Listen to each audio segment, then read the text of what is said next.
जय हिंद। सुदर्शन राष्ट्रीय व्याख्यान माला में एक बार फिर से आप गणमान्य अतिथियों का और हमारे विशेष दर्शकों का मैं लावनी हार्दिक अभिनंदन करती हूँ। जैसा कि आप जानते हैं कि विगत कई वर्षों से सुदर्शन प्रतिष्ठान लगातार 9 अगस्त से 15 अगस्त तक स्वतंत्रता महोत्सव सप्ताह का आयोजन करता आया है। इस वर्ष भी हम इसी आयोजन को लेकर हर रोज आपके समक्ष उपस्थित हो रहे हैं। इस आयोजन के अंतर्गत हम देश विदेश के उन विद्वानों को आमंत्रित करते हैं जिनके प्रसिद्ध व्याख्यानों से मानव जाति को दिशा और दशा मिलती है।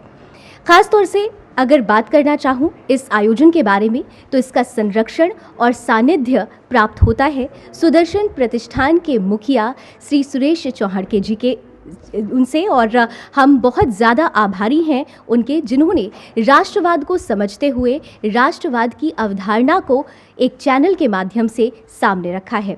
एक बार फिर से मैं सुरेश चौहाड़के जी का भी अभिनंदन करना चाहूँगी जो हमारे साथ इस वक्त मौजूद हैं।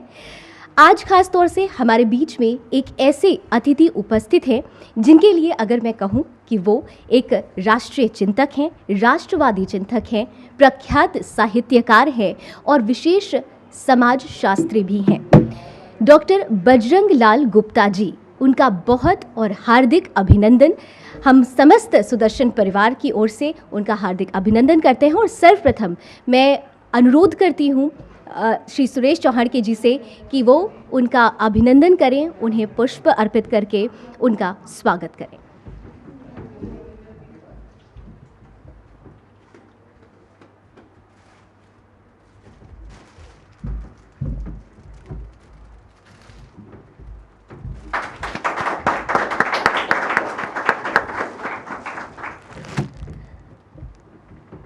धन्यवाद सर।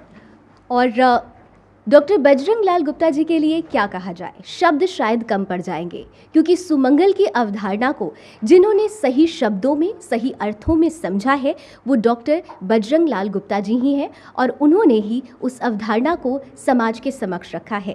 आज खास तौर से डॉक्टर बजरंग लाल गुप्ता जी हमें एकात्म मानववाद के बारे में समझाएंगे। एकात्म मानववाद जो संपूर्ण मानव जाति और संपूर्ण सृष्टि के बीच संबंध का एकमात्र दर्शन है और जिसकी वैज्ञानिक विवेचना पंडित दीनदयाल उपाध्याय ने की थी। आज उसी अवधारणा को, उसी वैज्ञानिक विवेचना को संपूर्ण रूप से समझने के लिए हमारे बीच में डॉक्टर बजरंग लाल गुप्ता जी मौजूद हैं, उपस्थित हैं। मैं उनसे अनुरोध करती हूं कि वो आज इस अवधारणा को हमारे दर्शकों के समक्ष रखें। लेकिन उससे पहले मैं अनुरोध करना चाहूँगी श्री सुरेश चौहाड़के जी से कि वो सर्वप्रथम 2 शब्दों से हमें अभिभूत करें।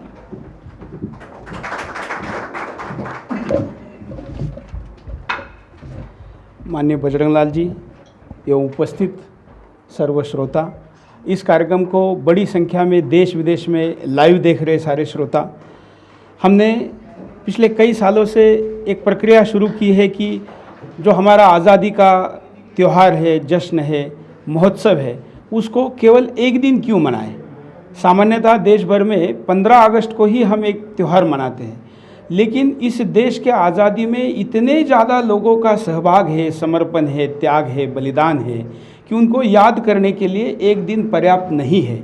और इसलिए 9 अगस्त अगस्त क्रांति दिन से लेके 15 अगस्त स्वतंत्रता दिवस तक सप्ताह के रूप में हम इस पूरे महोत्सव को मनाते हैं। इस महोत्सव में चैनल पर चलने वाले विभिन्न कार्यक्रम, उनके द्वारा दिए जाने वाले संदेश, ये तो होते ही है।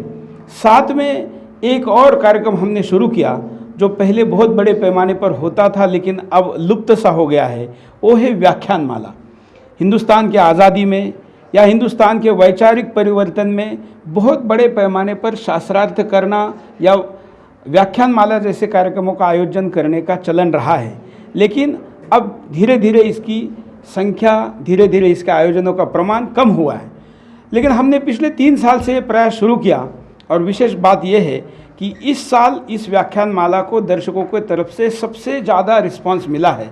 इवन इस कार्यक्रम की टेक्निकल भाषा में मैं अगर व्यूअरशिप कहूँ टीआरपी में, तो जो प्राइम टाइम में व्यूअरशिप होती है, इतनी व्यूअरशिप शाम को 6 से 7 बजे इस भाषणों को, इस व्याख्यानों को मिल रही है। इसका मतलब लोग देखना चाहते हैं, सुनना चाहते हैं और हम वो जो चाहते हैं उनके पास दे रहे हैं।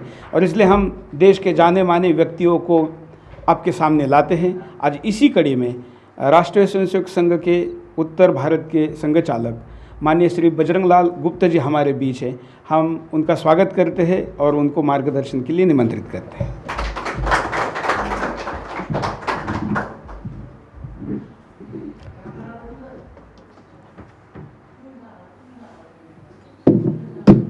मैं सबसे पहले तो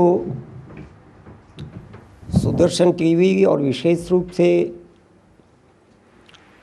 श्री सुरेश चौहान जी को अपनी ओर से धन्यवाद देना चाहता हूं कि उन्होंने 9 अगस्त से 15 अगस्त के इस सप्ताह के भीतर 7 दिन के लिए एक अखंड व्याख्यान माला का आयोजन किया है।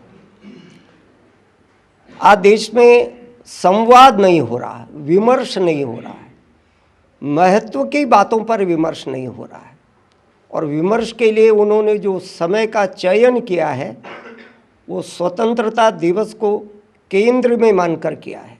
इसलिए मेरे सामने यहाँ बैठे हुए श्रोताओं को और देश भर में इस कार्यक्रम को देख रहे समस्त श्रोताओं का मैं इस स्वाधीनता दिवस के उपलक्ष्य में उन सबको हार्दिक अभिनंदन करता हूँ, बधाई देता हूँ। अब ये स्वतंत्रता में स्वयं का बड़ा महत्व है। स्वयं का साक्षात्कार यही स्वतंत्रता कहलाता है। स्वतंत्र होने का अर्थ है पराये तंत्र से मुक्ति, और पराये तंत्र का अर्थ होता है कि हम अपनी व्यवस्थाओं में भारतीय जीवन मूल्यों के अनुसार, अपने विचारों में भारतीय जीवन मूल्यों के अनुसार, अपनी व्यवस्थाओं में भारतीय जीवन मूल्यों के अनुसार, अपनी नीतियों में भारतीय जीवन मूल्यों के अनुसार अगर बदल कर पाते हैं और उसके अनुसार रचना होती है और उसके अनुरूप तंत्र का निर्माण होता है, तभी अपना देश सही माने में स्वतंत्र होगा। अपने देश में ऐसे ही एक मनीषी पैदा हो गए हैं, पंडित दीनदयाल उपाध्याय।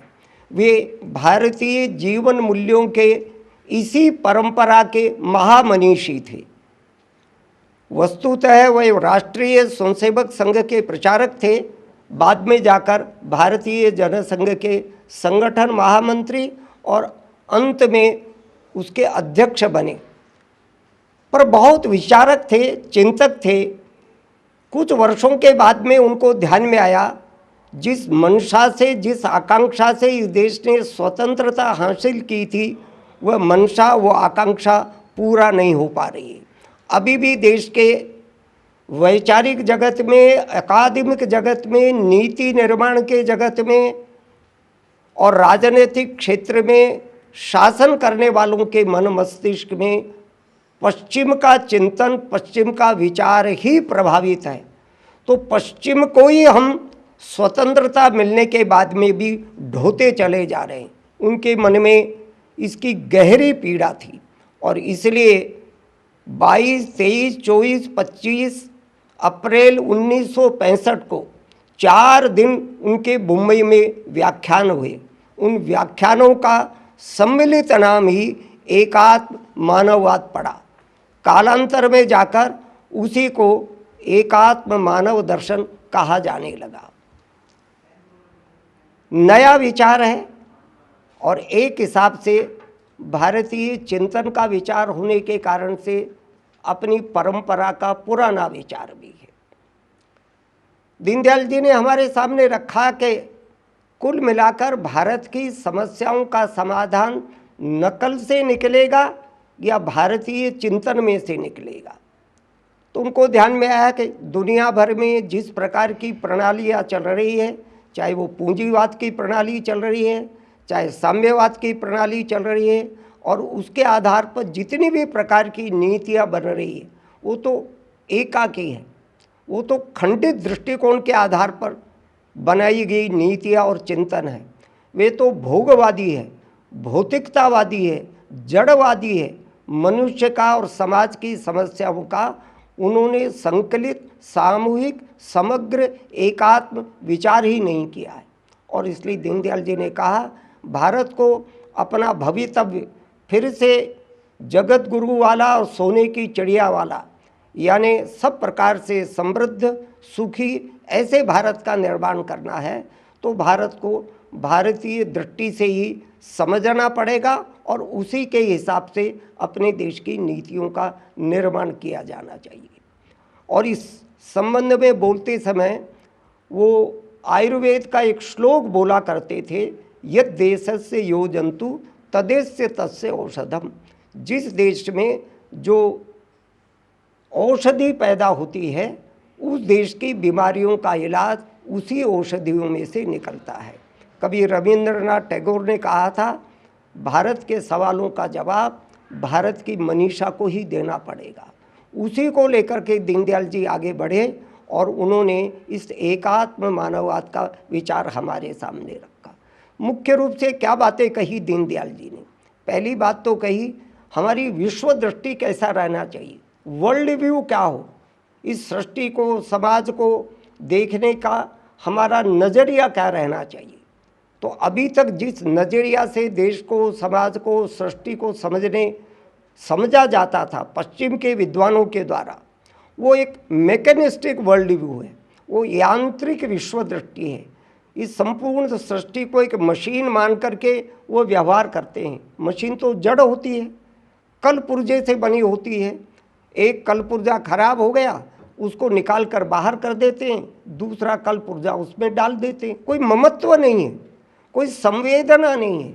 समाज के साथ में भी उसी प्रकार की नीतियों का निर्माण और क्रियान्वयन किया जा रहा है जहां समाज के प्रति नीति निर्माताओं के मन में कोई ममत्व नहीं है, कोई संवेदना नहीं है। इसलिए उसके कारण से बनाई जाने वाली नीतियां सर्वसमावेशी नहीं होती, सबके सुख दुख की चिंता करने वाली नहीं होती। इसलिए दीनदयाल जी ने हमारे सामने विचार रखा, भारत की परंपरा में हमने इस सृष्टि के प्रति एकात्म दृष्टि रखा है। संपूर्ण सृष्टि में एक ही चराचर तत्व व्याप्त है, इस प्रकार का भारतीय मनीषा में कहा है। सर्वम खलमिदम ब्रह्म ऐसा हमने कहा, सिया राम में सब जग जानी हमने कहा, कण कण में एक ही तत्व है। और अब तो विज्ञान ने भी सिद्ध किया है, विज्ञान की जो नवीनतम खोज हुई है उसमें उन्होंने भी इस भारतीय दृष्टिकोण की पुष्टि की है। गॉड पार्टिकल आ गया है, एक ही पार्टिकल से सृष्टि में सब कुछ निर्माण हुआ है। तो सृष्टि को देखने का दृष्टिकोण बदलना, इसमें से एकात्म भाव आना चाहिए, ऐसा दीनदयाल जी ने हमारे सामने रखा। फिर जिस मनुष्य के लिए हम काम करना चाहते हैं, ये मनुष्य क्या है, तो इस मनुष्य को भी ठीक से नहीं समझा गया है। मनुष्य को भिन्न भिन्न प्रकार से परिभाषित करने का प्रयत्न किया। किसी ने कहा ये सोशल एनिमल है, किसी ने कहा ये पॉलिटिकल एनिमल है। हम अर्थशास्त्र के पढ़ने और पढ़ाने वाले कहते हैं कि इकोनॉमिक मैन है। तो दीनदयाल जी ने कहे सब अधूरे दृष्टिकोण है, अधूरा चिंतन है। जब हम कहते हैं इकोनॉमिक मैन है तो मनुष्य अपने तमाम निर्णयों के लिए केवल मात्र आर्थिक कसौटी के आधार पर निर्णय लेता है। जिस चीज़ में ज़्यादा पैसा मिलेगा उत्पादक उसका उत्पादन करेगा, कर्मचारी वहाँ काम करेगा जहाँ ज़्यादा पैसा मिलेगा, उपभोक्ता के नाते से उस चीज़ को खरीदा जाएगा जो कम दाम में मिल जाएगी। तो संपूर्ण व्यवहार में आर्थिक दृष्टिकोण हो जाने के कारण से फिर उसमें आपाधापी आएगी, उसमें एक दूसरे के बीच में खींचातानी आएगी। यही हो रहा है। काम करने वाला कर्मचारी कम से कम काम करके ज़्यादा से ज़्यादा वेतन लेना चाहता है और मालिक ज़्यादा से ज़्यादा काम लेकर के कम से कम देना चाहते हैं। दृष्टिकोण तो आर्थिक है ना। और फिर जितने प्रकार के घोटाले होते हैं, जितने प्रकार के धनार्जन के गलत तरीके अपनाए जाते हैं, अगर हमने मनुष्य को आर्थिक मान लिया तो उसका व्यवहार दूषित हो जाएगा। इसलिए दीनदयाल जी ने कहा मनुष्य को संकलित आधार पर समझना पड़ेगा। ये मनुष्य क्या है? शरीर मन बुद्धि आत्मा, इन चारों बातों का संकलित ये मनुष्य है। और इसलिए मनुष्य के सुख के लिए, मनुष्य के कल्याण के लिए कोई भी चिंतन बनाएंगे, कोई भी सिद्धांत बनाएंगे, कोई भी नीति बनाएंगे तो वो ऐसा सिद्धांत, ऐसी रचना होनी चाहिए इस मनुष्य की चारों आवश्यकताओं की पूर्ति कर सके। शरीर की क्या आवश्यकता? आहार। मन की क्या आवश्यकता है? प्यार। बुद्धि की क्या आवश्यकता है, विचार, और आत्मा की क्या आवश्यकता है, साक्षात्कार। तो ऐसी रचना बननी चाहिए, ऐसी व्यवस्था बननी चाहिए, ऐसे पंडित दीनदयाल उपाध्याय ने हमको समझाया, जहाँ इस एकात्म मानव की शरीर मन बुद्धि आत्मा की चारों आवश्यकताओं की पूर्ति हो सके, ऐसा दीनदयाल जी ने हमको कहा। दीनदयाल जी ने कहा कि संसार को जब हम देखते हैं, समाज को देखते हैं, तो समाज में विविधता है। इस विविधता संसार का सत्य और सौंदर्य दोनों है। कोई समाज, कोई देश, कोई दुनिया ऐसी नहीं मिलेगी जहाँ विविधता ना हो। खान पान की विविधता है, जीव जंतुओं की विविधता है, मिट्टी की विविधता है, पेड़ पौधों की विविधता है, भाषा और बोलियों की विविधता है, वेशभूषा की विविधता है। तो दीनदयाल जी ने कहा कि इस विविधता में से संघर्ष उत्पन्न होना चाहिए कि विविधता में से समरसता और एकता निर्माण होना चाहिए। ये देखने के दृष्टिकोण पर है। तो दीनदयाल जी ने कहा कि भारतीय परंपरा में हमने विविधता में एकत्व के दृष्टिकोण दर्शन किए। इस विविधता के भीतर एक दूसरे को मिलाने वाले, एक दूसरे को जोड़ने वाले तत्व मौजूद हैं। भारत की संपूर्ण चिंतन परंपरा, संपूर्ण व्यवस्था में ये ऊपर से दिखाई देने वाली विविधता होने के बावजूद भी ये एकता के सूत्र हैं। इनको खोज लिया तो फिर संघर्ष नहीं होगा, इनको खोज लिया तो फिर आपस में अशांति का वातावरण नहीं बनेगा। इस सूत्र को लेकर के रचना बने, ऐसा दीनदयाल जी ने हमको समझाने का प्रयत्न किया। दीनदयाल जी थोड़ा और आगे बढ़े। आगे बढ़ने के बाद में दीनदयाल जी ने कहा, इस सृष्टि को समझ लेने के बाद, मनुष्य को समझ लेने के बाद, विविधता में एकता के सूत्र खोज लेने के बाद मनुष्य के सामने प्रश्न है कि उसके जीवन का लक्ष्य क्या है। तो जीवन के लक्ष्य के संबंध में भारतीय परंपरा में से विचार करते हैं तो दीनदयाल जी ने कहा, हमारे यहाँ 4 पुरुषार्थों की कल्पना की गई है, धर्म, अर्थ, काम, मोक्ष। ये अपने आप में सर्वांग है, संपूर्ण है, एकात्म है। इन चारों पुरुषार्थों का जहाँ पर अर्चना होती है, इन चारों पुरुषार्थों का विचार करके जिस देश में सामाजिक, आर्थिक, राजनीतिक रचना का निर्माण किया जाता है, वहाँ सर्व प्रकार से मंगल होगा, सब प्रकार से मनुष्य का कल्याण होगा।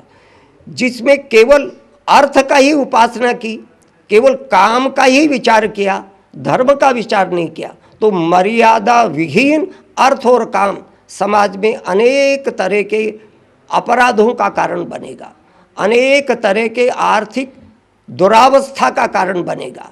तो अर्थ और काम तो चलना चाहिए, अर्थ का अर्जन भी हो देश में और मनुष्य की आवश्यकताओं की पूर्ति भी हो, परंतु किसी मर्यादा में होना चाहिए, नैतिक नियमों के आधार पर होना चाहिए। उसी को हमारे यहाँ पर धर्म कहा। तो हमको मनुष्य और समाज का विचार करते समय इन 4 पुरुषार्थों के आधार पर चलना चाहिए। दीनदयाल जी ने एक और बात हमारे सामने रखी, ये व्यष्टि और समष्टि का संबंध क्या है, व्यक्ति का और समाज का क्या संबंध है, जिसको हम अंग्रेजी में माइक्रो मैक्रो रिलेशनशिप बोलते हैं। एक छोटी इकाई होती है और क्रमशः इकाई बड़ी होती चली जाती है। मनुष्य इकाई है, उसे बड़ी इकाई परिवार है, परिवार से बड़ी इकाई उसका मोहल्ला है, गांव है, उसका नगर है, उसके बड़ी इकाई उसका देश है, देश से बड़ी इकाई संपूर्ण संसार है और संपूर्ण संसार से भी बड़ी इकाई सृष्टि है। तो ये आपस में इनके संबंध है कि नहीं है कोई, ये सब इकाइयाँ अलग अलग है क्या, एक दूसरे से कटी हुई है क्या। जिस प्रकार की संपूर्ण रचना पश्चिम के आधार पर समझाई और पढ़ाई जाती है, उसमें इन सब इकाइयों के बीच में परस्पर संबंध नहीं माना, अलगाव माना, दोहराव माना, उसको संकेंद्रीय संरचना कहते हैं। व्यक्ति का परिवार से कोई संबंध नहीं, परिवार का नगर से कोई संबंध नहीं, नगर का देश से कोई संबंध नहीं, देश का विश्व से कोई संबंध नहीं है। तो ऐसी संकेंद्रीय रचना होने के कारण से भिन्न भिन्न इकाइयों के बीच में मनमुटाव होता है, संघर्ष होता है, दोहराव आता है। ये संपूर्ण विश्व की अशांति का कारण है। दीनदयाल जी ने कहा, भारतीय चिंतन में हमने इन तमाम इकाइयों के बीच में अंतर संबंध माना है। ये इंटरडिपेंडेंट है, परस्पराश्रित है, एक दूसरे के साथ जुड़ी हुई है और गुथी हुई है। अनब्रोकन होलनेस का कॉन्सेप्ट दीनदयाल जी ने देने का प्रयत्न किया। एक को दूसरे से अलग किया ही नहीं जा सकता। व्यक्ति को परिवार से अलग करके हमने देखने का प्रयत्न नहीं किया। परिवार को देश से अलग करके देखने का प्रयत्न नहीं किया। इसको समझाते समय वो सर्पिल रचना के आधार पर समझाते थे। जैसे सांप एक कुंडली मानकर बैठता है, उसमें कई तरह के सर्कल्स होते हैं, पर है तो वो सांप के ही सर्कल। तो वो जीवमान संबंध है। उसकी पूंछ को किसी ने पिन चुभाया तो समूचा सांप खड़ा हो जाता है। तो संपूर्ण सृष्टि की भिन्न भिन्न इकाइयों के बीच में व्यष्टि से लेकर परमेष्टि तक ये घनीभूत एकात्म अंतर संबंध रहना चाहिए। ऐसा संबंधों को मान करके जब समाज की रचना होगी तो फिर उस समाज में शोषण नहीं होगा, एक दूसरे के प्रति अन्याय करने का भाव निर्माण नहीं होगा, एक दूसरे के प्रति लूटने और खसोटने का भाव निर्माण नहीं होगा, फिर आतंकवाद की घटनाएं नहीं होगी, फिर हत्याएं करने का मन में भाव नहीं आएगा, एक दूसरे का सहयोग करने का भाव आएगा। इसलिए दीनदयाल जी ने कहा इस व्यष्टि और समष्टि के बीच के संबंध को भी हमको एक नई व्याख्या देना है और वैसा समझ करके उसके आधार पर हमको रचना करना है। दीनदयाल जी ने कुछ बात राजनीति और अर्थनीति के बारे में भी हमको समझाने का प्रयत्न किया। राजनीति के बारे में बोलते समय दीनदयाल जी कहते थे किसी भी देश में राजनीति और राज्य शासक कैसा चाहिए, तो उन्होंने कहा राज्य से बड़ा राष्ट्र होता है। राज्य और राजनीति ऐसे होनी चाहिए जिसके कारण से राष्ट्र और राष्ट्रीयता का भाव पुष्ट हो। ऐसी राजनीति जो राष्ट्र और राष्ट्रीयता को कमज़ोर करे वो अवांछनीय है, वो त्याज्य है, वो स्वीकार्य नहीं है, उससे देश का और समाज का भला नहीं होगा। इसलिए राज्य और शासक ने हमेशा राष्ट्र और राष्ट्रीयता के हित में काम करने का विचार करना चाहिए। अच्छा शासक कौन होता है? दीनदयाल जी ने कहा 5 तरह के गुण चाहिए उसमें। वो प्रभावी होना चाहिए। शासक प्रभावी नहीं है तो उसका एडमिनिस्ट्रेशन कमज़ोर रहेगा। और इसको समझाते समय उसके 3 प्रकार के दंड की कल्पना दीनदयाल जी ने कही थी। एक उग्र दंड होता है। इस प्रकार का उग्र दंड वाला शासक देश के लिए फायदे का नहीं है। जनता अपनी मांग लेकर के गई, आंदोलन करने के लिए गई, डेमोन्स्ट्रेशन लेकर के गई और उसमें लाठी गोलियां चला दी। ऐसे उग्र दंड वाला शासक देश के लिए भला नहीं करता है। तो उग्र दंड नहीं चाहिए, क्षीण दंड भी नहीं चाहिए।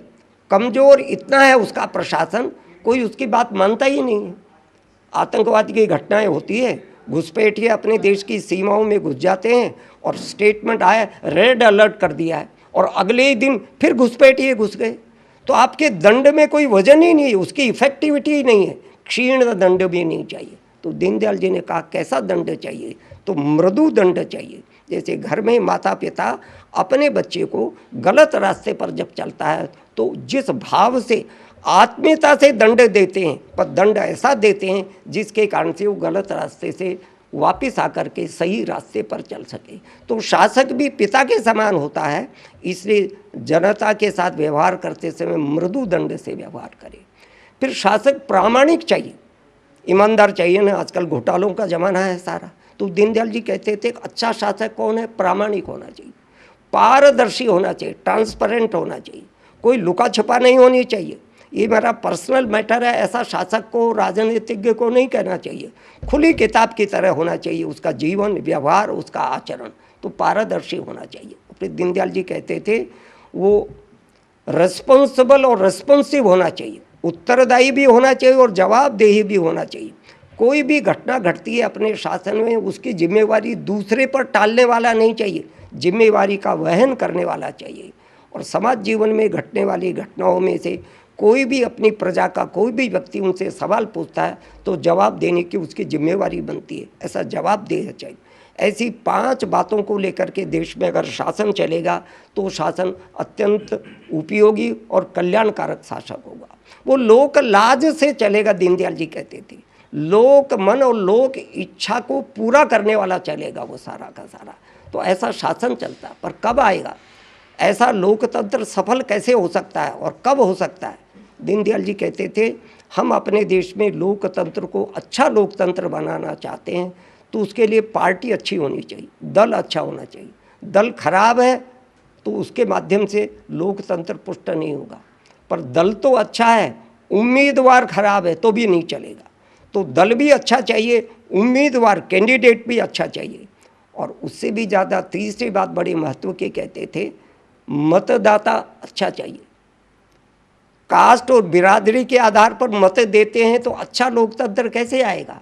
तो अच्छा दल हो, अच्छा उम्मीदवार हो और अच्छा मतदाता हो, यह सब कैसे आएगा?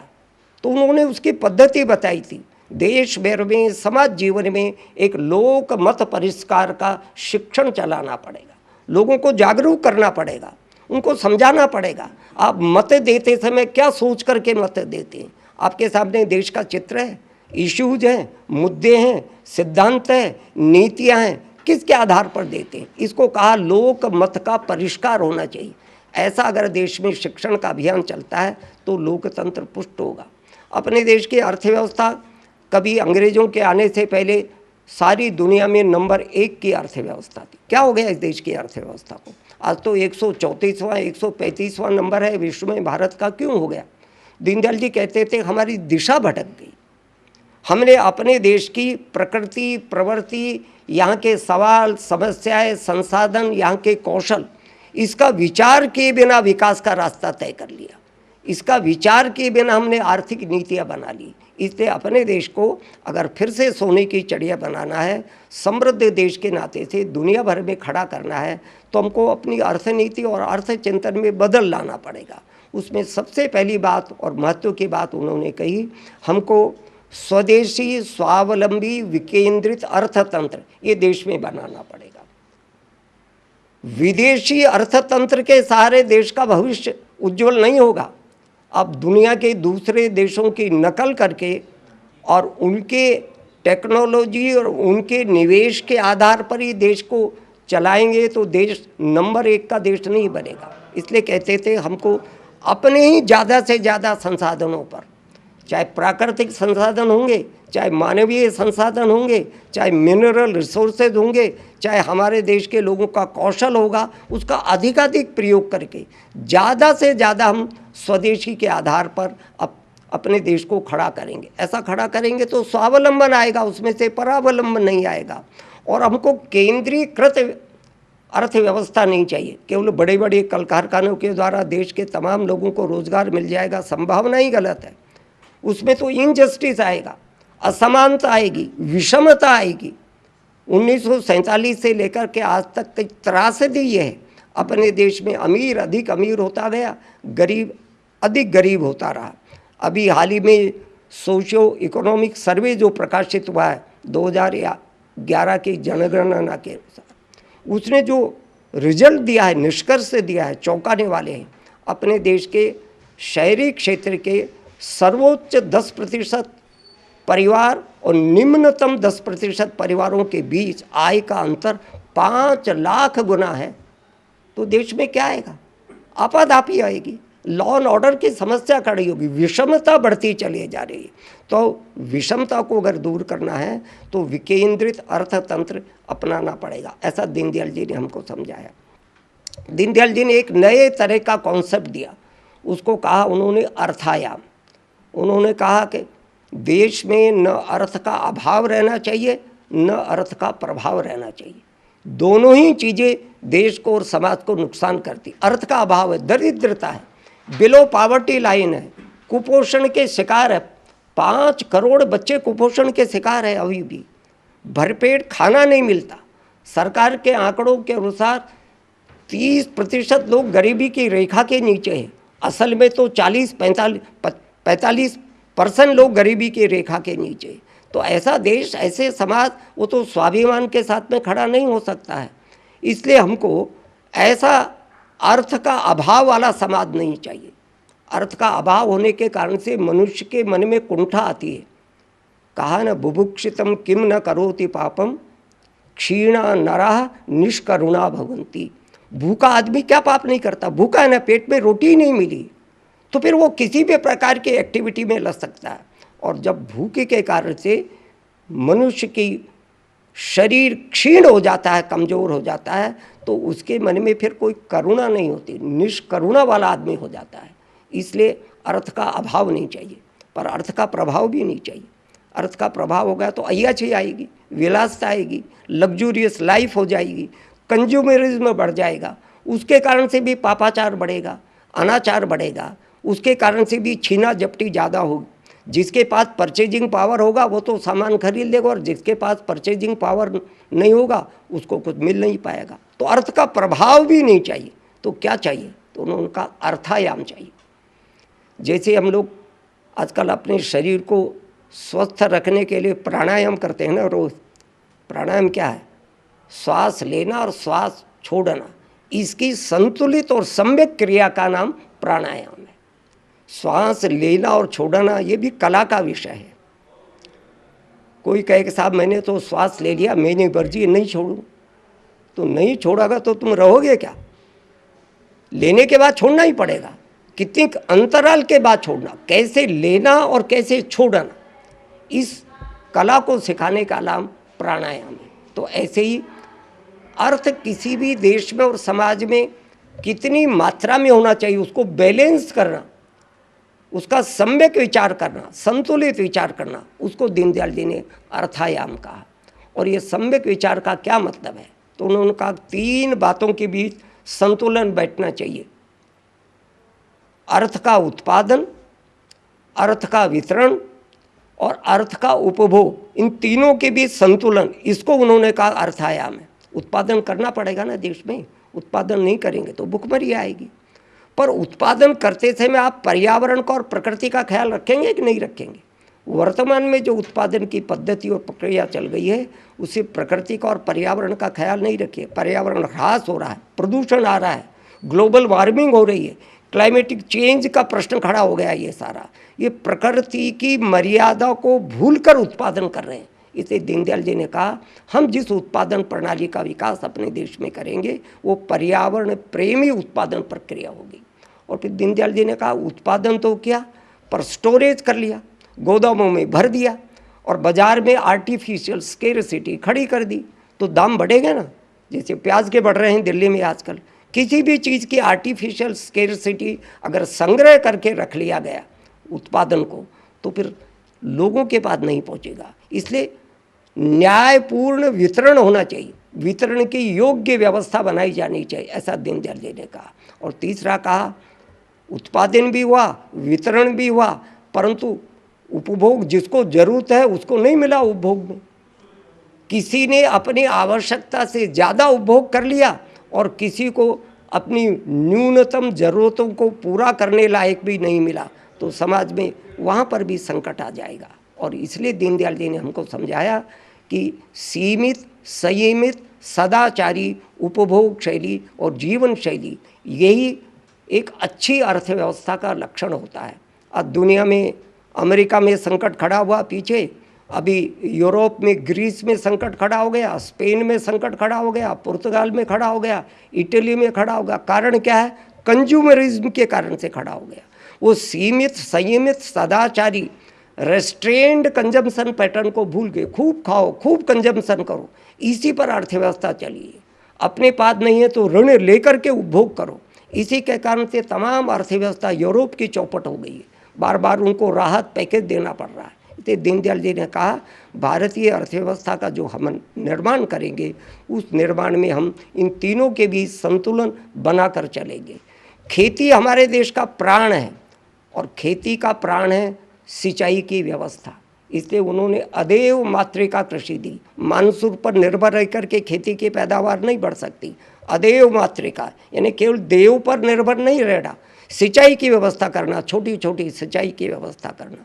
उद्योग भी होना चाहिए, तो उद्योग के बारे में उन्होंने कहा अपरमातिक उद्योग नीति बननी चाहिए, अर्थात अपनी ज़रूरत से कुछ ज़्यादा उत्पादन कर सके अपने उद्योग धंधों में और ख़ास तौर से कुटीर उद्योग धंधों में। इस प्रकार की व्यवस्था बना करके, रचना बना करके हम अपने देश की अर्थव्यवस्था को चलाएंगे तो दीनदयाल जी के एकात्म मानववाद के अनुसार से अपने देश की सामाजिक, आर्थिक, राजनीतिक सब व्यवस्थाओं को हम योग्य प्रकार से चला करके, और जो कल्पना की थी हमारे स्वातंत्र सेनानियों ने अपने देश का स्वयं का साक्षात्कार करके सच्ची मायने में स्वतंत्रता हासिल करना, केवल राजनीतिक स्वतंत्रता पर्याप्त नहीं है, सामाजिक स्वतंत्रता भी चाहिए, आर्थिक स्वतंत्रता भी चाहिए। ऐसी संपूर्ण स्वतंत्रता का इस एकात्म दर्शन के आधार पर हम अपने देश में निर्माण कर सकेंगे। ऐसा दीनदयाल जी ने इस एकात्म मानव दर्शन के आधार पर देश को एक नया विचार दिया। आप सबका बहुत बहुत धन्यवाद।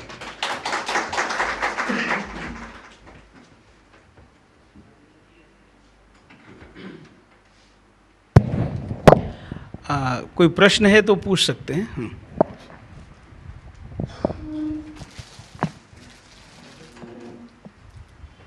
आपका सुमंगलम की अवधारणा और एकात्म मानववाद पर अनेक बार व्याख्यान सुनने का मौका मिला है। यह बड़ा सुचिंतित व्याख्यान है। मेरा एक सवाल है, ऐसा क्या और क्यों है कि प्राचीन भारतीय संस्कृति में, सनातन मूल्यों में ऋण एक बहुत बड़ी समस्या रही है, और ऋण के भी अनेक प्रकार हैं, केवल आर्थिक ऋण की बात नहीं है, कि जब तक आदमी जीवन में उऋण न हो जाए तब तक इस धरती से कूच करना नहीं चाहता, जाना नहीं चाहता। और आज की जो उपभोक्तावादी जिसकी बात आपने की, संस्कृति ने ऋण को उत्सव में तब्दील कर दिया है, लोन फेस्टिवल मनाया जाता है। तो आखिर समस्या जो है उत्सव में कैसे तब्दील हो गया है और इसका निदान क्या है? भारतीय संस्कृति में जो ऋण की संकल्पना थी उसको भूल गए और पश्चिमी ऋण की संकल्पना को हमने स्वीकार कर लिया। हमारे यहाँ ऋण की संकल्पना में क्या था? ऋषि ऋण था, यानी ज्ञान का प्रसार होना चाहिए, तो ऋषि ऋण से उऋण होता है आदमी। हमारे यहाँ पर ये कहा। हमारे यहाँ पितृ ऋण था, यानी अपने बुजुर्गों की, अपने समाज में रहने वाले लोगों की सेवा करना, उनके प्रति अपना दायित्व मानना, केवल अपना ही भरण पोषण नहीं, इस प्रकार के ऋण की कल्पना थी हमारे यहाँ पर। भूत ऋण हमारे यहाँ पर था। तो पंच ऋण विस्तार से मैं नहीं जाना चाहता, उस ऋण की भारतीय परंपरा को हम लोग भूल गए और लोन वाली पश्चिमी परंपरा, और अगर मैं कहूँ भारत में भी जो चारवाक वाली ऋण की परंपरा थी उसको स्वीकार कर लिया। उसके कारण से ये संकट खड़ा हो गया है। देश के, समाज के, सृष्टि के, अपने मित्रों के, अपने परिवार के प्रति जो दायित्व वाली कल्पना थी उसको भूल गए, उसको फिर से स्थापित करना पड़ेगा। आज की ऋण की व्यवस्था में सेविंग का जो कॉन्सेप्ट है हमारे यहाँ पर भारतीय परंपरा में सर्वाधिक रहा, कुछ मात्रा में अभी भी है। अभी भी दुनिया के दूसरे देशों के मुकाबले में भारत का सामान्य व्यक्ति अधिक बचत करता है। अमेरिका का व्यक्ति उतनी बचत नहीं करता, यूरोप के व्यक्ति उतना बचत नहीं करता, हमारे सामान्य से सामान्य व्यक्ति बचत करता है। और इसलिए इस गरीब देश में अभी भी 32-34% की सेविंग रेट है। ये दुनिया के अर्थशास्त्रियों के लिए आश्चर्य की बात है। तो बचत को बचाए रखना और अपनी जो पुरानी ऋण परंपरा है उसका फिर से दायित्व निर्वाह की दृष्टि से स्मरण करना, लोन वाली परंपरा से मुक्त होना, यही उसका इलाज है। सर, आजादी के बाद से अब तक ऐसी कौन सी सरकार रही जो एकात्म मानववाद की तरफ झुकी हुई दिखाई दी आपको? अभी तक तो केंद्र स्तर पर तो इस प्रकार का प्रयत्न जितनी मात्रा में होना चाहिए उतनी मात्रा में करने वाली कोई सरकार नहीं रही है। अब एक आशा जगी है केंद्र में भी और राज्य स्तरों पर भी एकात्म मानव दर्शन को मानने वाले लोग और जानने वाले लोग केंद्र में भी और राज्यों में भी बैठे हैं। दुर्भाग्य यह गया अपने देश का एकेडमिक जगत में एकात्म मानववाद को जानने की चाह ही निर्माण नहीं हुई, जानने का और समझने का प्रयत्न ही नहीं किया गया। और इसलिए पॉलिसी निर्माण करने वाले लोगों के स्तर पर भी और सरकार के स्तर पर भी इस प्रकार का प्रयत्न करने की दिशा में ये देश आगे नहीं बढ़ सका। अगर हम दीनदयाल जी को भूल भी जाएं तो गांधी की परंपरा यही परंपरा थी। गांधी ने हिंद स्वराज में जो दर्शन दिया था, जो दृष्टि दी थी, जिस प्रकार का अर्थतंत्र वो देश में निर्माण करना चाहते, वो यही अर्थतंत्र दिया था। परंतु गांधी के इस अर्थतंत्र को और अर्थ दृष्टि को उस समय पर सत्ता में आए उन्हीं के अनुयायियों ने नकार दिया, उसको बेकार मान लिया गया। और जो पश्चिम की प्लानिंग वाली दृष्टि थी उसको लाकर इस देश पर जबरदस्ती थोप दिया। उसका परिणाम आज हम भुगत रहे हैं। पर अब एक आशा जगी है और आशा करना चाहिए निकट भविष्य में इस दिशा में आगे बढ़ेगा देश। जो वर्तमान सरकार है वो कहीं भी पंडित दीनदयाल उपाध्याय के ही विचारों से निर्मित सरकार है, लेकिन इनकी पॉलिसी और जो पूर्ववर्ती सरकार थी उनकी पॉलिसी में कोई बहुत बड़ा बदलाव देखने को नहीं मिल रहा है। तो क्या ये मान लिया जाए कि सरकार उन्हीं पश्चिमी सभ्यताओं और उन्हीं विचारधाराओं पर चलेगी जो जिसको हटाने की बात की जा रही है? नहीं, ऐसा नहीं है। देखिए, ऐसा होता है कोई भी सरकार और समाज में बदलाव एक झटके में नहीं आता, ये स्लो प्रोसेस है, समय लगता है। और सरकार कंटिन्यूटी का नाम होता है, पॉलिसीज भी कंटिन्यूटी का नाम होता है। पर आप देख रहे होंगे अनेक तरह की योजनाएं वर्तमान की केंद्र सरकार ऐसे लाई है जो सामान्य व्यक्ति के लिए उपयोग है। अभी 10 करोड़ 11 करोड़ सामान्य व्यक्ति का बैंक में अकाउंट खुल जाएगा, ये कौन सी योजना है? यही तो योजना है। अंत्योदय का कॉन्सेप्ट, दीनदयाल जी का कॉन्सेप्ट ये जिसको लाने का वो प्रयत्न कर रहे हैं। तो ऐसे धीरे धीरे करके सामान्य व्यक्ति की आवश्यकताओं को पूरा करने की दिशा में एक चलने का प्रयत्न होने लगा है। अपने देश में संकट क्या है? रिसोर्सेज का संकट है, स्किल का संकट है। तो रिसोर्सेज को डोमेस्टिकली भी जुटाना पड़ेगा और बाहर से भी जुटाना पड़ेगा, पर बाहर के रिसोर्सेज को हमारी शर्तों पर जुटाना पड़ेगा। तो सरकार प्रयत्न कर रही है, बाहर के रिसोर्सेज जुटाएंगे तो सही, पर उतनी मात्रा में लेंगे अपनी शर्तों पर, और डोमेस्टिक रिसोर्सेज का मैक्सिमम ऑप्टिमम यूटिलाइजेशन करना, उस दिशा में सरकार के कुछ न कुछ कदम बढ़े हैं और तेज़ी के साथ चलेंगे, ऐसी आशा लगती है।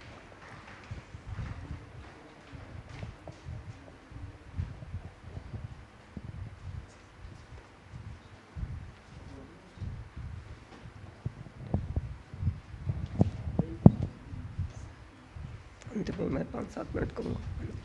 एक सवाल लेंगे सिर्फ, अगर कोई है तो। ठीक, 2-3 बातें और हैं। मैंने एक सवाल में, हाँ,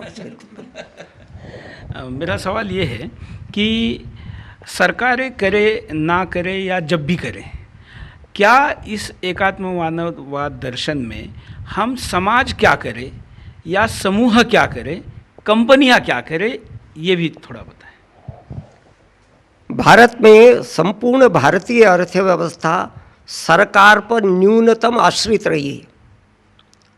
सब काम सरकार करे ऐसे दुनिया में किसी भी अर्थव्यवस्था में न हो सकता है, न होना अच्छा है। इसलिए भारतीय अर्थव्यवस्था का सबसे मजबूत सेक्टर सेल्फ एम्प्लॉयड सेक्टर रहा है, आज भी सबसे बड़ा सेक्टर है। अपना ही मालिक है, अपना ही काम करता है। पिछली सरकारों ने सबसे ज़्यादा इस सेल्फ एम्प्लॉयड सेक्टर को पीड़ा पहुंचाने का काम किया, उसका नाम ही इनफॉर्मल सेक्टर रख दिया। बड़े बड़े उद्योग फॉर्मल सेक्टर हो गए या पब्लिक सेक्टर एंटरप्राइजेज होगी, जो सामान्य रेडी लगाता है, सामान्य दुकान करता है, छोटी फैक्ट्री चलाता है, छोटा धंधा करता है, छोटा अपना काम धाम करता है, उसको इग्नोर किया गया। वो सबसे बड़ी ताकत है भारतीय अर्थव्यवस्था की। तो एक काम तो हम सब और समाज के लोग मिलकर के ये कर सकते हैं, ये सेल्फ एम्प्लॉयड सेक्टर को फिर से गरिमापूर्ण स्थान दिलाने का प्रयत्न करना। वर्तमान अर्थतंत्र में सबसे बड़ा नुकसान व्यक्ति का हुआ है। व्यक्ति की गरिमा समाप्त हो, व्यक्ति को व्यक्ति ही नहीं मान रहे। व्यक्ति तो नंबरों में बदल गया। किसी दुकान पर आप शर्ट लेने जाएंगे तो दुकानदार तुरंत कहेगा ये 50 नंबर वाला आ गया। अगर जूता लेने जाएंगे तो आप कहेंगे 9 नंबर वाला दे दो। स्कूल कॉलेज में पढ़ने जाएंगे तो किसी बालक और बालिका को नाम से नहीं बुलाते हैं, रोल नंबर से बुलाते हैं। तो व्यक्ति व्यक्ति नहीं रह गया, व्यक्ति नंबरों में बदल गया।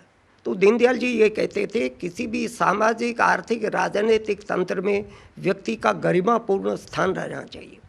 दीनदयाल जी ने और एक बात कही, हम अपने लेवल पर बहुत बड़ा काम कर सकते हैं। ग्राम स्वावलंबन की बात गांधी जी ने भी कही और दीनदयाल जी ने भी कही।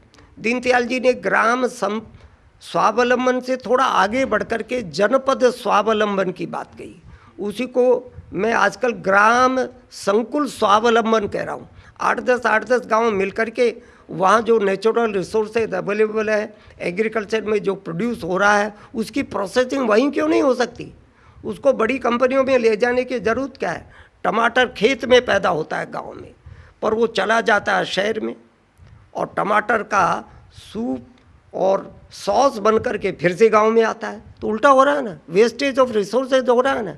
तो ऐसे बहुत सारे काम हैं जो अपने ही धरातल पर सरकार के कम से कम सहयोग से और सेल्फ जनरेशन के आधार पर हम अपने देश की अर्थव्यवस्था को मजबूत करने की दिशा में आगे बढ़ सकते हैं। दीनदयाल जी की भी कल्पना यही थी और भारतीय अर्थव्यवस्था की भी कल्पना यही थी। ये जो इतना बड़ा ऑनस्लॉट अमेरिका की तरफ से आया, 2008 में ग्लोबल फाइनेंशियल क्राइसिस आया, दुनिया के लोग कहते हैं भारत में उसका कम से कम असर हुआ। क्यों? भारत में कम से कम असर होने का कारण है भारत की अधिकांश अर्थव्यवस्था स्वयं अपने पैरों पर खड़ी है, इसके कारण से अर्थ हुआ। तो कुल मिलाकर के अब समझ पढ़ता हूँ मैं, दो मिनट में एक समझ करता हूँ। दीनदयाल जी ने दो बातें और कही थी, एक चिति की बात कही थी, एक विराट की बात कही थी। उन्होंने कहा कि किसी भी देश की आत्मा उसकी चिति में बसती है। चिति का अर्थ है भारतीय सांस्कृतिक जीवन मूल्य। अच्छा है, बुरा है, करणीय है, अकरणीय, स्वीकार करना चाहिए, अस्वीकार करना चाहिए, आधार क्या, कसौटी क्या है आपका? तो किसी देश की चित्त, उसका मानस, उसका माइंडसेट, उसकी सांस्कृतिक परंपरा, उसी के आधार पर एक चीज़ स्वीकार्य होती है, एक अस्वीकार्य होती है। उसको भूल गए। तो चिति का प्रकाश फिर से जागृत करने का प्रयत्न करना चाहिए, ऐसे दीनदयाल जी कहा करते थे।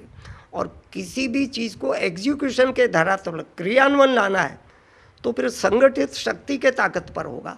बिखरे बिखरे नहीं रहेगा, समाज टूटा रहे, समाज बिखरा रहे, एक दूसरे के साथ लड़ता रहे, जाति, मत, पंथ, संप्रदाय, भाषा, क्षेत्र, इसी के दीवारें बनाकर समाज लड़ता रहा तो समाज का विकास नहीं होगा। तो इसके लिए उन्होंने कहा विराट का जागरण होना चाहिए, संगठित शक्ति का जागरण होना चाहिए।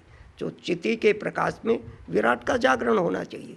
इसलिए मैंने जो कुछ कहा उसको एक वाक्य में मैं उसको निष्कर्ष बताकर अपनी बात पूरी करता हूँ।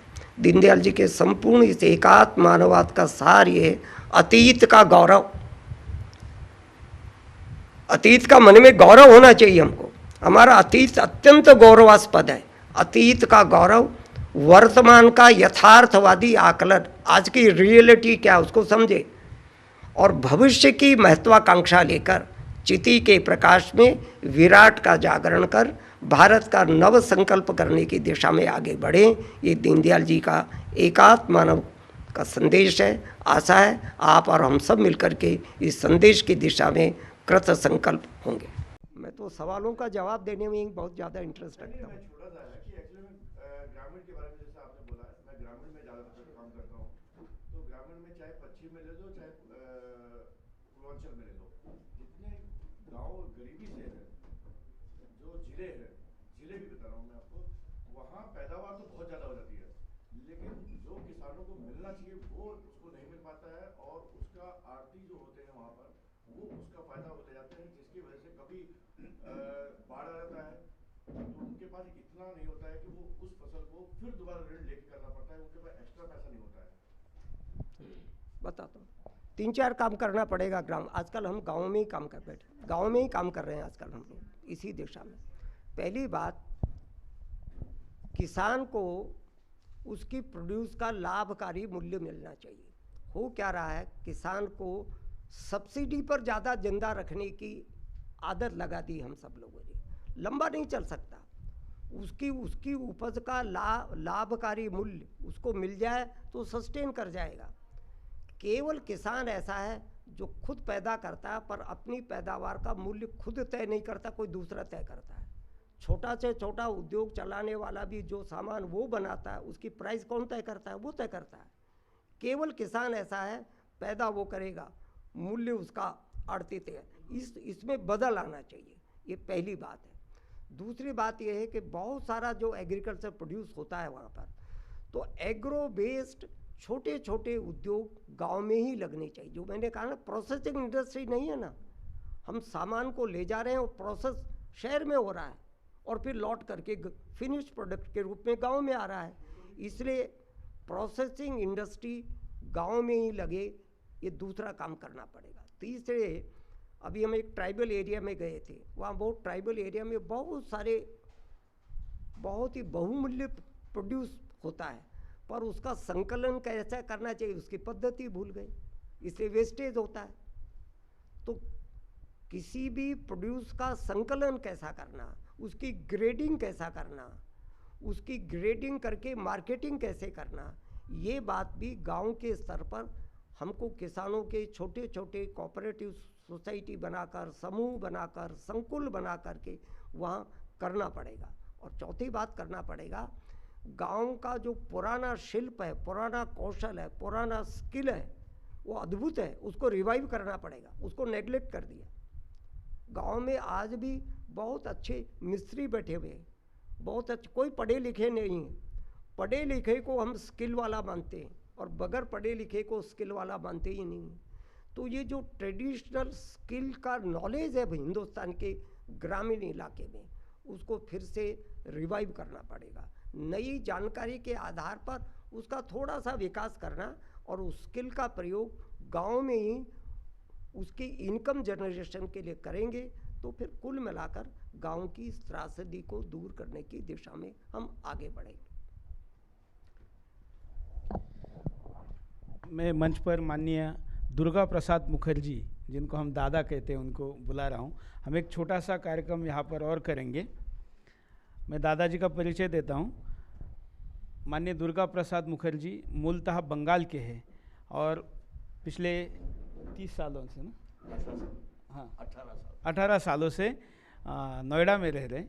मेरा भी दादा का 10 साल से परिचय है और राष्ट्रीय स्वयंसेवक संघ के संघ चालक के तौर पर यहाँ पर दायित्व निभाया और अब दादा अपने गांव में वापस जा रहे हैं, क्योंकि दादा का निर्णय तो वैसे आज जिस प्रकार की समाज व्यवस्था है उसमें लोग नहीं लेते, लेकिन अपने गांव में जाना, अपने उर्वरित जीवन का गांव के लिए उपयोग करना, ये एक सोच के साथ, जिसको पहले ज़माने में वानप्रस्थ आश्रम कहा जाता था, जो आज कहा तो जाता है लेकिन अनुकरण में नहीं किया जाता, वो काम दादा करने जा रहे हैं।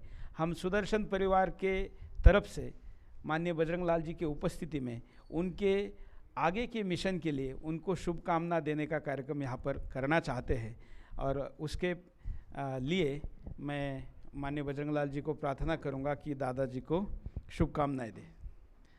माल्यार्पण।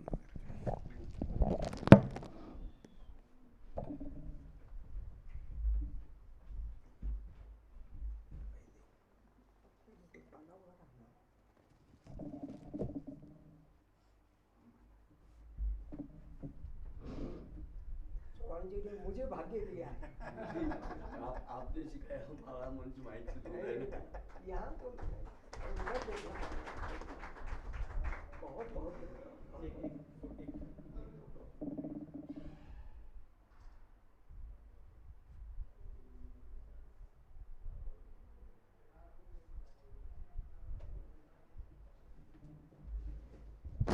मैं चाहूँगा दादा आप 2 शब्द बोले। दादा से पहले पोता बोलता है। बहुत अच्छा लगा जो मैंने विषय रखा उसके अनुसार दादा आचरण करने जा रहे हैं। अपना गांव अपना तीर्थ, इस कॉन्सेप्ट को फिर से लाना पड़ेगा। माइग्रेशन हो रहा ना, गांव में कोई रहना ही नहीं चाहता, गांव से शहर में आ रहे हैं। अपने देश का शहर, उसमें सिविक एम्यूनिटी इतनी है ही नहीं कि उसको बर्दाश्त कर सके, तो शहर भी लुट रहा है और गांव खाली हो रहा है। खेती कौन करेगा? वहाँ की वन औषधियों को कौन संभालेगा? वहाँ के पशुओं का देखभाल कौन करेगा? गांव और शहर ये परस्पर पूरक है, इंटरडिपेंडेंट है। गांव के बिना शहर अधूरा है और शहर के बिना गांव नहीं चल सकता। इसलिए कुछ लोगों को साहस करके, जो समझदार लोग हैं, अब जैसे दादा जैसे लोग अगर गांव में जाएंगे तो गांव के लोगों को बड़ा आत्मविश्वास आएगा ना, संबल आएगा ना। इसलिए बहुत महत्व का काम कर रहे हैं। मैं अपनी ओर से और समूचे राष्ट्रीय स्वयंसेवक संघ की ओर से दादा ने ये जो निर्णय किया है उसके लिए उनको शुभकामना देता हूँ और परमात्मा उनको सब प्रकार से उन पर आशीर्वाद बनाए रखे और उनका जीवन दीर्घायु हो, सुखी रहे, स्वस्थ रहे और काम करने की और मार्गदर्शन करने की क्षमता उनके बराबर बनी रहे, ऐसा मैं अपनी ओर से, सुदर्शन परिवार की ओर से और संघ परिवार की ओर से उनको बहुत बहुत शुभकामनाएं।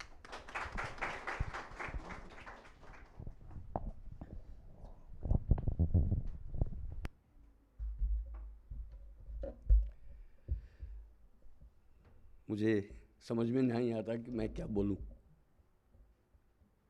आज मंच में उपस्थित हमारे मार्गदर्शक माननीय बजरंग लाल जी, हमारे बहुत प्रिय मित्र भ्राता सुरेश जी, और आप उपस्थित सांबादिक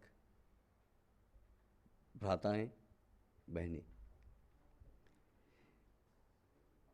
सौभाग्य है हमारे कि हमें मानव जन्म मिला। सौभाग्य हमारा है कि भारतवर्ष में हमारा जन्म हुआ। सौभाग्य है मेरा, मैं राष्ट्रीय स्वयंसेवक संघ का एक स्वयंसेवक बना। हम शहर में बैठ के बातें करते हैं गांव की। मैं गांव का हूँ, किसान परिवार से हूँ, छोटी खेती के मालिक भी हूँ। मैं जानता हूँ, जैसे भाई साहब ने एक प्रश्न पूछा कि गांव की स्थिति बदलेगी कैसे। आप शायद एक कड़ी जानते हैं, दूसरी कड़ी नहीं जानते। पहला कड़ी है कि वो उत्पादन करता कैसे। उसको उत्पादन करने के लिए बीज खरीदने पड़ता है। और मैं एक छोटी सी उदाहरण दूं, क्योंकि मैं जिस गांव में जाने का प्रयास कर रहा हूं, उस गांव में आलू के बहुत अच्छे खेती होते हैं। इस वर्ष जो बीज का बपन किया, उस बीज के मूल्य का भी पूरा नहीं हुआ उनके जो उत्पन्न हुआ उसके बाद उनको खाद खरीदने पड़ता है, कायिक परिश्रम देने के लिए मजदूर लगाने पड़ते हैं, बिजली के खर्चा देने पड़ते हैं पानी के लिए। ये सब खर्चा तो उनके ऋण में बदल जाता है। ये सत्य है। मैं गांव को बहुत नज़दीक से जानने के कारण से मैं आपको बोल सकता हूँ, आलू के इस वर्ष उत्पादन मूल्य था लगभग 425 से 450 रुपया क्विंटल। किसान जब बेचने गया, उसको 180 से लेके 220 रुपया क्विंटल तक बेचना पड़ा। तो विषय जो आपका था, क्योंकि मैं बहुत नज़दीक से किसान परिवार से हूँ, इसीलिए शायद मैं उत्तर देने का प्रयास करूँगा। भाई साहब ने जैसे कहा कि गांव में किया जा सकता है, मेरे साथ मेरे साथी बैठे हुए हैं। एक मल्टीनेशनल कंपनी है यूनिलीवर, उनकी भारत में शाखाएं हैं, और वो हमारे किसान से ही उपज खरीद के प्रोडक्ट बनाते हैं, और उसको कोई कितने गुने में उसको गुना करके हमारे बीच में बेचते हैं, हमें कल्पना भी नहीं। और जिसमें जो चीज़ होना चाहिए, टोमेटो का सॉस जब बनता है तो टोमेटो ही होता है या और भी कुछ होता है, वो भी हमें जानकारी नहीं है। मुझे किसी स्थान पे जाके, साधारण किसी परिवार में जाते हैं तो चाय के लिए आग्रह होता है या कोल्ड ड्रिंक के लिए आग्रह होता है। मैं एक मित्र को पूछा, कोल्ड ड्रिंक उन्होंने जब मुझे पिलाने का प्रयास किया, तो मैंने उनको पूछा कि एक बता देंगे कि इसके अंदर में क्या क्या है, तो मैं पी लूँगा। हम नहीं जानते, जानने का प्रयास भी नहीं करते, और हम ऐसे कंज्यूमरिज्म में विश्वास करते हैं। हमारे देश में नींबू होते हैं, उसके हम नींबू पानी का पैकेजिंग कर सकते हैं, हो भी रहे, लेकिन उसमें भी अधिक रासायनिक वस्तु का प्रयोग होता है। हमारे देश में, मैं जैसे बंगाल जा रहा हूँ, नारियल होता है, कच्चा नारियल, और वो इतने शुद्ध होते हैं कि किसी डॉक्टर को अगर किसी को ग्लूकोज प्रयोग करने का प्रयोजन पड़े और ग्लूकोज उपलब्ध नहीं है, तो वो पानी ग्लूकोज के रूप में हमारे शरीर में जा सकता है। और किसान उसको कैसे कितने में बेचते हैं? 2 रुपया 2.5 रुपया में। उसका पैकेजिंग वहाँ आसानी से हो सकते हैं। ऐसे कुछ संकल्पना मन में है कि हम क्या कर सकते हैं। हम यहाँ बैठ के बोलेंगे ब्रेन ड्रेन हो रहा है, गांव से शहर में आ रहे हैं, शहर के ऊपर में दबाव बढ़ रहा है, लेकिन मैं आप सबसे आग्रह करूँगा ये विषय को आप जो आज के युवक हैं उनके बीच में ले जा सकते हैं। मेरे जीवन का बहुत समय कम बचा है, क्योंकि हम जिस पथ के जिस मार्गदर्शक के मार्गदर्शन में हम चले उसके कारण से हमारा विश्वास है शुरुआत छोटा हो सकता है लेकिन संभावनाएं अपार हैं और सफलता मिलेगी ही। ये विश्वास के साथ आप सबके आशीर्वाद शुभकामना के साथ मैं शायद गांव में सफल हो सकूं, ऐसे आपसे प्रार्थना करने के लिए निवेदन करूं।